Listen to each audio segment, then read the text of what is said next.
ang sintomas ng pag-ibig.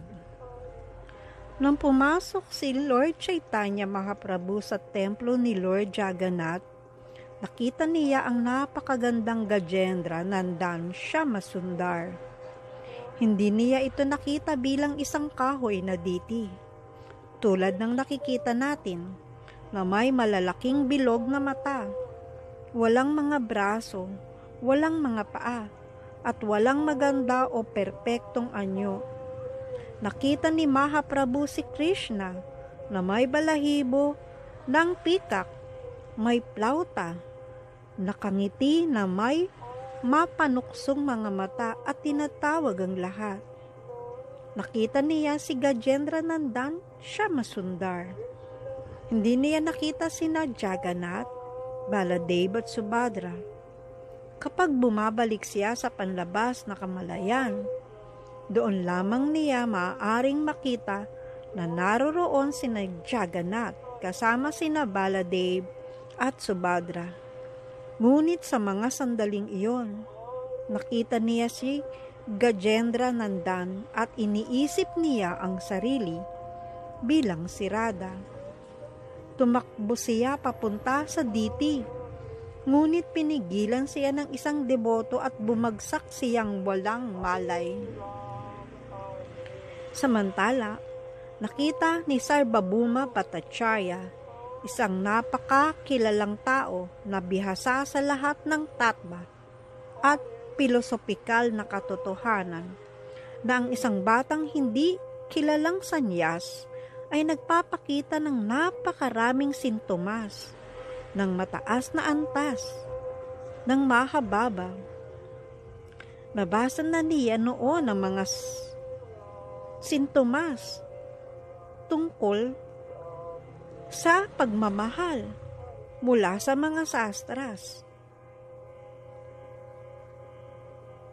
Nakita niya ang mga sintomas sa katawan ni Mahaprabhu at alam niya na ang ganitong mga sintomas ay hindi maaring lumabas sa katawan ng sinumang tao o jiva.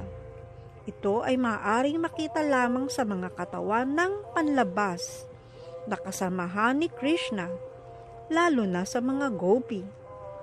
Hindi niya makilala kung sino talaga siya, ngunit nakita niya ang mga sintomas. Hindi niya inaasahan na ang ganitong mga sintomas ay makikita sa sinuman sa mundong ito. Kaya't labis siyang namangha nang makita ang mga ito. Hindi niya matukoy kung sino siya. Ngunit napagpasyahan niyang isa siyang mahabagabagat. Walang mas mababa pa roon.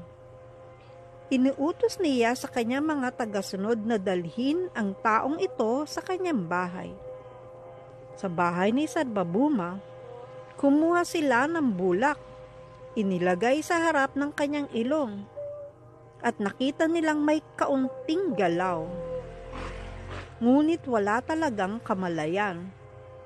Mula umaga hanggang 3:00 ng hapon, wala itong kamalayan. Dumating si Nityananda Prabhu at ang iba pang mga deboto na naghahanap kay Lord Chaitanya. Nang makita nila siya, labis silang natuwa, ngunit sabay din nilang naramdaman ang kalungkutan. Nandito siya, ngunit buhay ba siya o patay? Nang makita nila na may kaunting paghinga, mabilis silang pumunta kay Jagannath, nagdarshan at bumalik. Pagbalik nila, nagsimula silang magkirtan ng malakas. Pinaypayan siya, at pagkatapos ay napansin nilang medyo gumagalaw ang kanyang tiyan. Pagkatapos nito, muling nagsimula ang kanilang malalakas na kirtan. Pagkalipas ng ilang sandali, biglang bumangon at tumalon si Mahaprabhu at sumigaw ng Haribol! Haribol! At sila'y naging masaya. Nasaan ako? Tanong ni Mahaprabhu, nasaan ako? Si Nityananda Prabhu at ang iba pang mga deboto ay nakipag-usap sa kanya. At pagkatapos ay sinabi ni Sarvabhauma Bhattacharya, "Maligo ka muna sa ilog at pagkatapos ay kumain ng Mahaprasadam." Dinala ng Bhattacharya sa kanila ang napakaraming masasarap na Mahaprasadam mula sa templo. Samantala, mabilis na naligo si Mahaprabhu sa dagat at bumalik kasama ng kanyang mga kasamahan.